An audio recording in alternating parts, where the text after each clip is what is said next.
فکر کنین به یک کشور دیگه مهاجرت کردین، زبونشون رو بلد نیستین و اونجا هیچ دوستی ندارین. متوجه میشین جایی که شما هستین یه قاتل سریالی وجود داره که سر زنای جوون رو از تنشون جدا میکنه.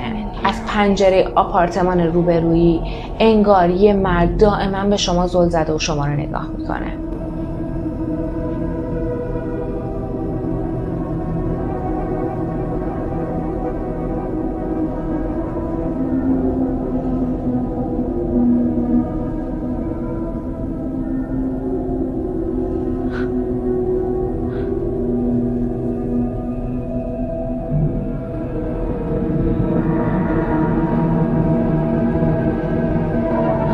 و شما مشکوک میشین که نکنه این همون قاتل سریالیه و گزینه بعدی شمایین. هیچ کس هم حرفتون رو باور نمیکنه.